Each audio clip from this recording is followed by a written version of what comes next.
Here, first we have defined an array of some size, let's say 10. So it has A0, A1, A2, A3, A4, A5 and so on up to some elements, let's say 9. Then we have some I variable initialized to 0 that works like an index of the array. And then till the number is not 0, we'll take a mod of 2 stored into ith location, increment I by 1, take division by 2 to change the number. Now let's see how this process is going to work. Assume the number was 13, I is set to 0, number is not 0, now I is 0, so A0 equal to number mod 2, which will be 1 stored into A0, then I becomes 1, number by 2 occurs, number becomes 6. Yeah, now number is 6, number is not 0, so it stores A1 equal to number mod 6 mod 2, which will be 0. Then I plus plus occurs, I becomes 2, number by 2 it will become 3.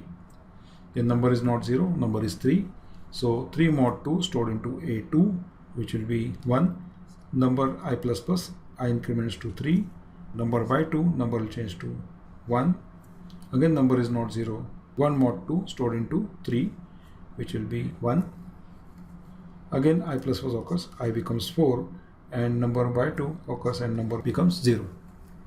So in that process we stored all the bits of the given number into array. Now these bits you have to read in reverse order. Now how to read in reverse order? I is an index variable that is stopped at this place. So from I minus 1 location till 0 will display all the numbers using simple for loop or while loop. So to display the digits, these bits, will display array in reverse order. So we'll initialize j equal to I minus 1, that is 3, and print aj up to 0.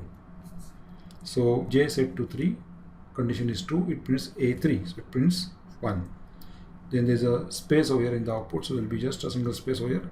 Then j minus minus, j becomes 2, condition is true, it prints aj, which is 1. Again j minus minus becomes 1, condition is true, prints a1, that is 0. Then it goes up, j minus minus, j becomes 0 and prints 0th value, that is 1. So this is a binary equivalent of a given number. Now let's see this program practically so that we'll understand it's working. It's a complete program. First we define number to input the value. This variable is not required.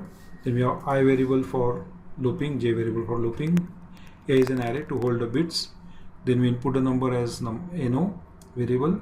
Then setting I equal to 0, we have defined a while loop that goes up to number is not 0, puts number mod 2, that is bit, into a1, a0, a1, a2 and so on. So it puts first value at a0, then I increments, again number by 2 occurs, and this loop will keep repeating for I equal to 0, 1, 2, 3 till number is not 0. After that, using that for loop, will display numbers from I minus 1 to 0, all the aj values. So let's try and see working. Compile, and now let's run the program. Yeah, suppose we input value as 13, it shows you 1101. Let's try for any other value. Let's check 28, it prints 11100. You can check it out. First 0, 0 is gone, so bit values for 1 is 0, bit value for 2 is 0, 4 is 1, 8 is 1 and 16 is 1. So it is 16 plus 8 plus 4, so it will be 28. So the bit pattern for 28 is correct and hence our answer is proper. Thank you.